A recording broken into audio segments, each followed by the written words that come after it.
For professional advice with a personal touch, consult F.L. Fuller Landau, Chartered Professional Accountants and Business Advisors. Click on flmontreal.com. Good evening. Welcome to today's Entrepreneur, presented by F.L. Fuller Landau, a program about the entrepreneurial spirit that drives Quebec business. My name is Dan Delmar, along with FL's Josh Miller. Good evening, Josh. Hello, Dan. And this evening, we are going to talk about plumbing. Geoffrey Unger. This was really just an accident. This wasn't planned. We are actually going to talk about plumbing today, and we will actually talk about some of the flooding and ask Geoffrey Unger of Abe Cohen Plumbing and Heating some preventative measures for those out there who find themselves in a tough spot. And our thoughts are with a lot of West Island residents in particular. Very trying day. We'll have those updates throughout the hour, of course. Next update coming in just about 6 minutes or so. And with Geoffrey, we'll discuss some of those preventative measures, but also get into the business of plumbing and how his business has expanded over the years. Absolutely, and it's a business of transition because it's been around 60 years. So it's not Abe Cohen that's with us tonight. It's Geoffrey Unger. So we're going to hear about that in addition to all the other fun stuff that people might think or not think about plumbing and heating. And tax partner at FL, Nick Moraitis, will discuss transition for family businesses, and that'll be on the program later in the hour. But first, a look at some entrepreneurial news and notes and questions. And let's begin with one question that I thought I'd take the time to ask you, Josh, on behalf of a lot of business owners on the West Island. So it's very tricky for residents and homeowners, of course, but a lot of entrepreneurs find themselves out of commission for extended periods of time, either because they're dealing with the stuff at home, or maybe if they're on Pierrefonds Boulevard or St. John's up north there, they could be underwater as well with their businesses. So what advice would you give to those who need to sort of shut down completely for a period of a week, 2 weeks, to deal with emergency situations? And should the average entrepreneur prepare for everything, every eventuality, flood, earthquake, everything, and have maybe a fund set up in case of emergencies? So, Dan, I think there might not be one answer fits all because it kind of depends on your business. Are you selling product, or is it services? Are you capital intensive, labor intensive? That being said, I think we should maybe focus on the preventative measures, because if you're already in it now, you're already pretty much dealing with the disaster on the fly. I think it's all about thinking ahead and planning ahead, not necessarily putting dollars in a kitty because your business might not be able to afford that, but certainly create some type of disaster recovery plan. Whether it's an earthquake, which we don't really see too much around here, whether it's a flood, which we haven't seen too much either, but you never know what happens, or whether it's a major theft or a power failure outage, who knows what. But there are absolutely, I think it's always a good idea to have some type of basic disaster recovery plan. What does that mean? It probably means it means many things to different businesses, but there's no doubt communication's got to be at the top of the list. When you are not in business where something has happened, how do you get in touch with your people? How do you get in touch with your clients, your customers, your suppliers? And what do you do from a public relations standpoint? If you're, retail, you're in the media, then what do you do? So communication certainly plays a big role in trying to figure out how you stay in touch with people and not kind of scurry after the fact. If you have people, if you're 30, 40, 50, 60 employees and they don't know what to do in any given situation, how do you reach them? How do you make sure that they're okay? So there is definitely a responsibility factor from that. In addition to that, well, then you can look at data. Is your data secure? Have you done a lot of things that we do today are basically through the computer, of course, and there's a lot of data, there's a lot of information out there held on servers, whether it's in the cloud or if it's in your own premises and things blow up, so to speak, then do you have the right backups? So backups are huge from a data standpoint, from a security standpoint. Don't forget to test your backups, because often people say, yeah, it's getting backed up every day, every week, but they never go back to test to make sure it's actually working. So I would do that. I would do that at the best of times. I mean, you hear all this ransomware and people holding data for ransom, so do that. Then there's other areas. Then there's, well, if something truly bad happens and you need physical space, do you have an idea of where to go? Maybe you should kind of have that backup location that you can get up and running the next day. And then there's all the human resource aspects. Do you continue to pay your people? Does that continue to set up all your banking? So there's many things that can be addressed, but it's the planning ahead that I think is really important. And it takes a disaster like this for people to kind of open their eyes and say, maybe I don't need a 50-page disaster recovery plan, but at least some things down and to put certain people in responsible. You have a management team, identify areas, make them responsible for certain aspects if things go wrong. In terms of sort of communicating to maybe that some of the tougher customers that they can't get service for a period of, X number of days, what kind of wording would you use? I would say maybe make it a little bit more personal, throw in something like, we have got to tend to our families and our homes, something like that. I think there's very much a balance between displaying the personal side, displaying the vulnerable side, but also having your clients, customers confident that you haven't forgot about them, that their information is secure, that you're still going to be in business, that you're still there to give them whatever service or product that you need if it truly is important to them. I think the balancing the compassion with the credibility is huge, and of course every business is different and depends on if you're a lifeline and people are depending on you and your secure network. If an elderly falls down, and well, that's something different than if you happen to be selling plastic cups and you just kind of run out or they burn to the ground. Okay, it's not the end of the world. So I think it varies on your business, but certainly a balance between the compassion side, so people understand that you're doing your best you can with the situation, as well as, hey, this is how we're addressing it, this is how we're staying credible, this is how we're going to get our product or service to you. It's important to you. So a fine balance between the two, and of course, again, it depends on the industry, the product or service that you're doing. So I make a general statement, kind of a blanket, but you very much have to look at who you're dealing with, your customer base, your suppliers. Maybe your disaster is your supplier, your sole supplier has burned to the ground. What do you do then? It's not even you. So there's, putting all your eggs in one basket or making sure that there's other alternatives. I think that's huge for any business, and any entrepreneur that's in business must think about that. And if you don't, you're just waiting till the crap hits the fan. And just a bonus PR angle I'll throw in there: get your people, your employees, your families involved in the relief efforts. It's cynical in a way, but it can provide a little bonus boost of marketing in a sense. On the field marketing when you're going through tough times. Coming up, we will talk to Geoffrey Unger of Abe Cohen Plumbing and Heating. He'll start by talking about some preventative measures if you are in those kinds of situations and how to best protect your home against flooding. And then we'll get into the profile, of course, and talk about transition later in the program.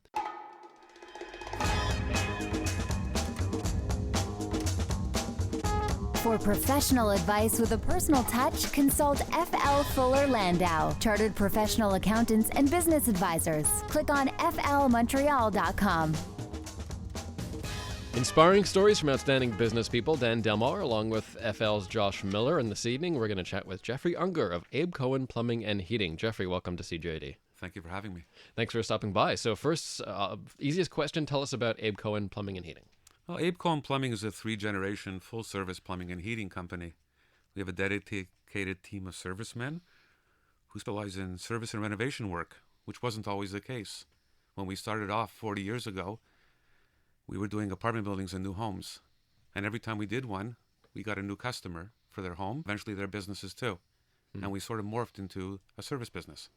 And lately, some of your team have been busy on the West Island, you were telling me earlier. Well, we had some servicemen were actually sandbagging yesterday in the flood. That's great. So looking back on your career in this business, have you seen anything comparable, the number of homes affected by something like this? Well, in 1987, we had a major flood, but it differed because that was a city sewer backup as opposed to a riverbank overflowing. So it was a different nature of flood, and it was a very short duration. So very little to do preventative-wise for homeowners on the West Island, I guess, who are near water? Just sandbagging, and hopefully if you have pumps that can keep up with the water that goes through the sandbags, you have a chance. We'll have another update at the half hour, by the way, Josh. Excellent, thank you. Now, this is Abe Cohen Plumbing and Heating. Your name is not Abe, it's not Cohen, but you are related. Like, how did you get into this business? When I was 21 years old, I was actually working in the needle trade. And Abe was looking for someone as his business was starting to grow. And as I was going to go out on my own in the needle trade, he made me an offer to come into his business and give it a try at least. That must have been a little scary, like going from needle trade to plumbing. What did you know about that business? I knew nothing about plumbing, but I was always mechanically inclined. And was there different influences, or you always wanted to own your own business one day or be an entrepreneur? Is that what really kind of pushed you into that I area? didn't want to spend my whole life working for somebody else. So then it's a good thing that we went into that. When we come back after the break, we'll talk a little bit more about that family transition, getting along with your parents and the team, as well as certainly so many other things in the plumbing business. Geoffrey Unger of Abe Cohen Plumbing and Heating, our guest this evening on today's Entrepreneur. For professional advice with a personal touch, consult FL Fuller Landau, Chartered Professional Accountants and Business Advisors. Click on flmontreal.com. This evening, we're chatting with Geoffrey Unger of Abe Cohen Plumbing and Heating. And Josh, another example of a family business that had to go through a transition. We'll talk about that later this hour as well. And of course, starting from the ground up, because as Abe mentioned before, as Geoffrey mentioned before, but when he started Abe Cohen Plumbing, he was coming from the needle trade. So when you're first getting into the business and you're trying to learn it, what were the first things that you were doing when you first got in there to know that business? The first task was purchasing inventory for our construction sites. So that's how I learned the parts, the materials we used. And whenever we had emergency work on the weekend, I always tried to go out with our plumbers to learn the business. Did you find yourself putting in a lot more hours at the beginning? Not that you're not putting in hours now, but at the beginning, trying to learn that business. I was working a minimum of 80 hours a week. This was for many years. No question. Listen, it takes a lot to learn. How many people are at Abe Cohen Plumbing now? We have 10 service trucks on the road, plus our inside staff. So about 15, 20 people, give or take? It's more like 15. When you first started, was it a similar number of people, or was it much less? We had 3 service trucks, but we had a good number of construction workers who went directly to the job, but they were not doing service. It was only new home construction in buildings. Did you find, because Abe is your father-in-law, I believe that's what you told us. Did you find it was a good learning environment? Were the people there, whether it was Abe or some of the other people that have been there a while, did they take the time and train you? Did you have to prove yourself at the beginning? What was that experience like from the get-go? It was very difficult at the beginning. The plumbers didn't respect me and thought that I was there on an entitlement. And about a good year or so till I worked my way into the Graces. the good graces of these people. And with Abe's help and guidance, I learned. Now, what is your management style? Like, how do you today, as I guess helping or running the company, what's your style with your team today? It's very passive. We have a good team of people. We have to manage our employees and keep them happy as much as our customers today. No question. So do you meet with them a lot? Like, is it kind of you're collaborating together, or is it really just a job after job after job, or is it a little bit more than that? Like your relationship with the people that work there? Basically, the servicemen come in the morning to the office, and that's when we discuss the previous day and the current day and any problems there might be on a job. And sometimes it's assistance from the office, sometimes it's from other servicemen. And then they go out and they do their thing. And then it's only phone conversations. We're chatting with Geoffrey Unger of Abe Cohen Plumbing and Heating. More in just a second. We'll talk about family transitions and businesses as well coming up on the program.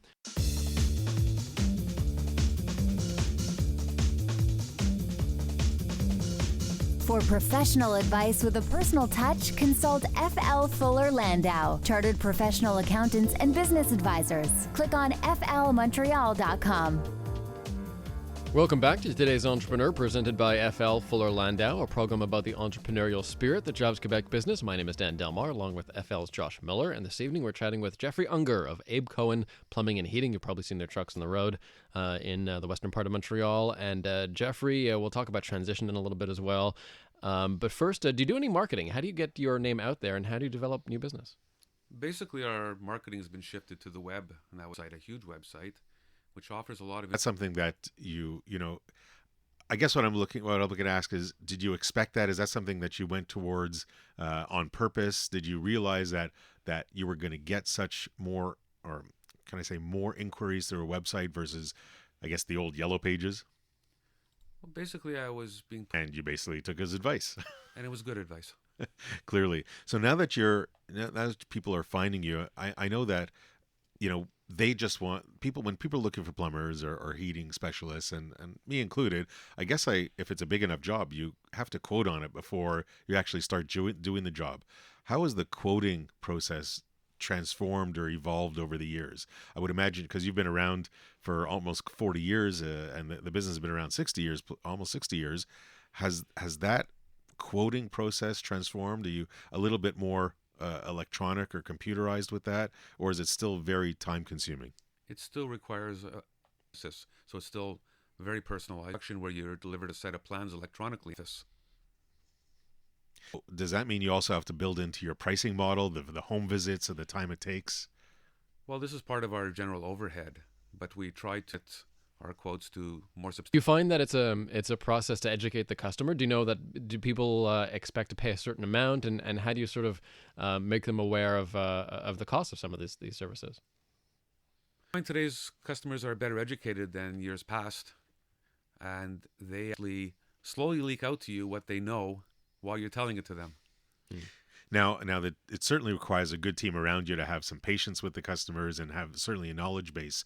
Do you find it hard to locate or to find good people? Well, yes, it is very difficult to find good servicemen today. Very difficult task to be a qualified plumber and yet be of good enough character and personable enough to deal with the client. So is that some of your traits? It's not just about the specific plumbing knowledge, but the character aspect plays a large part in the people that you would look to hire? Absolutely. And I guess over the years, and you've probably had a fairly stable team. Where do you find, like, are trade schools good to go after? Trade schools give you first-year apprentices and apprenticeship, 4 full years of apprenticeship, and even then you're still quite green. And of course, there's no guarantee that they stay. They learn from you, and who knows what they do afterwards. Well, also the thing is that you have to have steady work for apprentices. Plumbers are no problem to provide steady work, but not every job is a two-man job. The consistency they need, and they find somewhere else, even if it's for short term. Now, I know we were speaking a lot about transition, from your father-in-law to you. There's also, I believe, there's another partner in the business. There was one of the employees that bought in over the years. Yes, our partner Michael bought in after smart guy, and he's a good addition to the company. Have you ever been approached to sell the company? Yes, on more than one. The motive that I found was not really, I guess on that more than one occasion. And Dan, we've spoken with various entrepreneurs over time talking about selling their business and getting approached. There's no doubt that you kind of have to be wary sometimes when somebody's going to approach you to buy you and what the real reasons are. You can have that non-disclosure, that NDA, that all the information is private, but if it leads to them knowing your people, you never know. You never know what could happen. So does that mean, Geoffrey, that you're careful if somebody's going to approach you? You've taken the steps to be a little bit more careful over the years? Yes, but we've never reached a point where we had to disclose figures. It never that far once I found out their motives. I'm sort of reluctant anyways because I have my son in the business. How do you, now that he's starting in the business, how are you training him? Like, what do you want to see from him? Is he also going to start from the ground up like you? Do you see that as valuable learning and lessons, as to either be on the road or be part of that purchasing like when you started? No, I felt that I had to fight my way up. And I felt the better as an apprentice, work with a plumber, and learn the inside after. Oh, okay. Very different from because you started more on the inside and never got to, to be on the road, so to speak. The exact opposite. The exact opposite. Yes. Now, have you ever had to say no to a customer? Yes. Like what? Well, we had a call from somebody one time, a baby alligator down their toilet. And I thought it was a hoax from a radio station or something. He declined to do the call.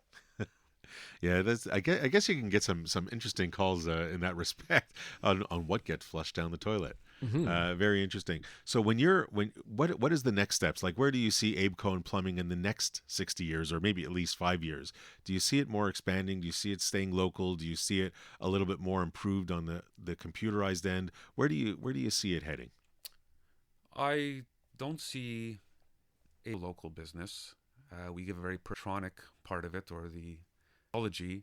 My son is pushing us right now, as a matter of fact, to watching and billing on tablets. I'm not sure we're there yet, but it's a creation. Technology is certainly coming, and you can't ignore it. Coming up, we'll chat with Nick Moraitis, tax partner, on transitions. So how to pass over a family business to the next generation. That is on the way. And a little later in the program, we'll have Geoffrey's one piece of advice for today's entrepreneur.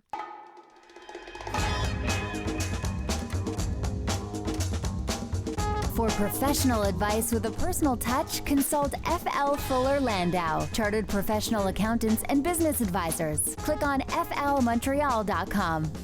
Inspiring stories from outstanding business people. Dan Delmar and FL's Josh Miller with you. We'll have Geoffrey Unger along again and shortly with his one piece of advice for today's entrepreneur.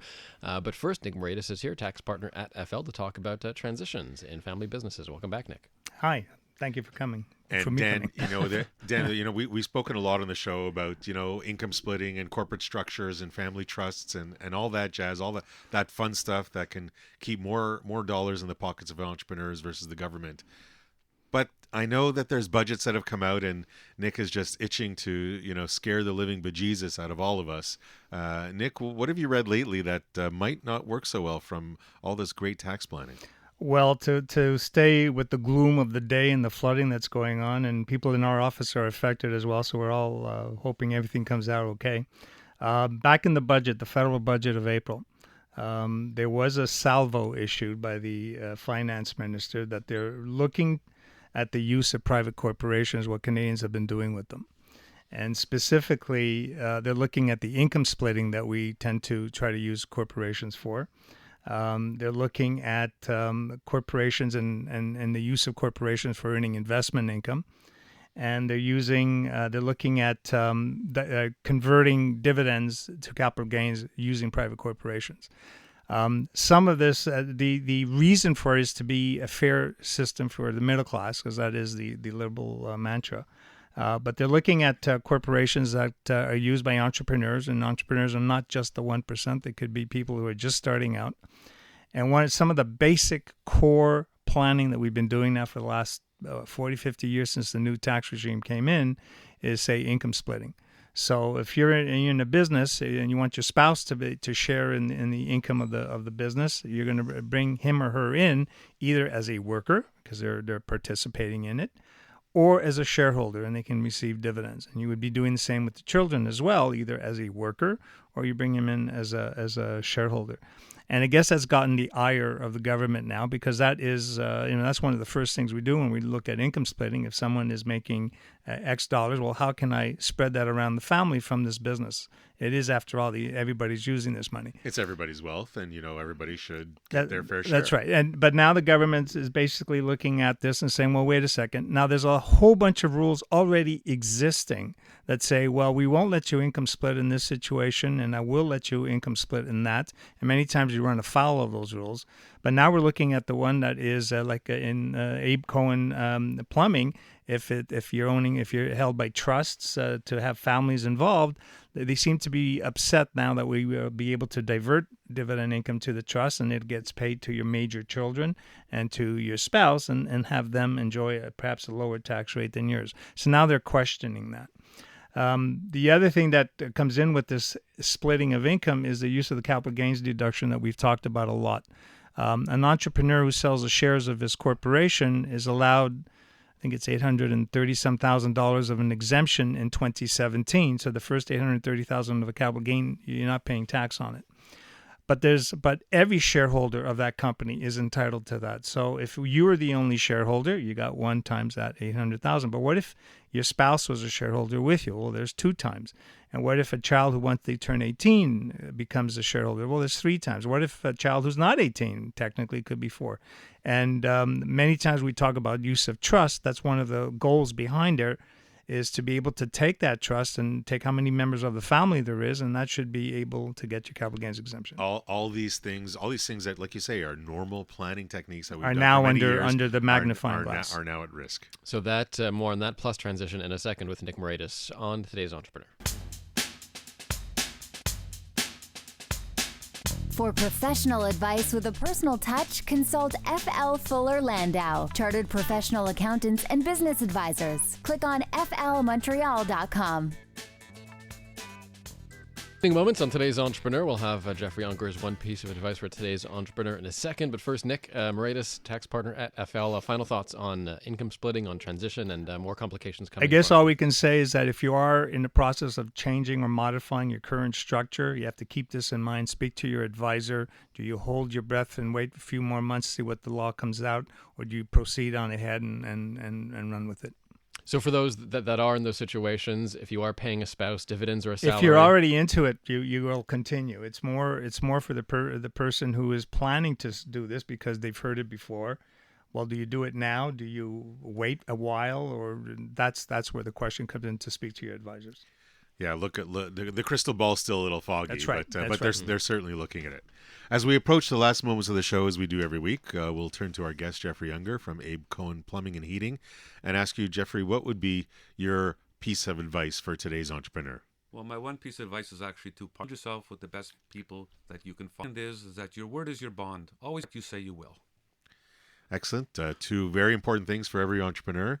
Dan, as I kind of listen to the show every week and kind of have a little takeaway, I will say when you're starting into a business and you're starting into a family business, there are others that think you have that sense of entitlement. They won't necessarily listen to you. They might not give you the credibility that you deserve. If you're starting into a family business, my suggestion to that individual, that daughter, that son, that whoever that is try to earn your credibility. Really try and put in. Don't have that sense of entitlement. You'll find it'll go a long way if you have a little bit of humility and understand that you really do need to learn that business quite a bit. So I think that's the one little thing that I'll glean from our conversation this evening. And Geoffrey certainly did that. Geoffrey Unger of Abe Cohen Plumbing and Heating, thanks so much for joining us this evening, and best of luck. Thanks for having me. Thanks to Nick Moraitis as well. Next week on the program, Josh, we're going to talk Fix about Me Stick. Fix Me Stick. Interesting. Okay. What is the Fix Me Stick? Fix Me Stick, your little kind of a USB key device that goes into your computer laptop and cleans it. All right. Next Monday at 7, past episodes at flmontreal.com. Have a great evening.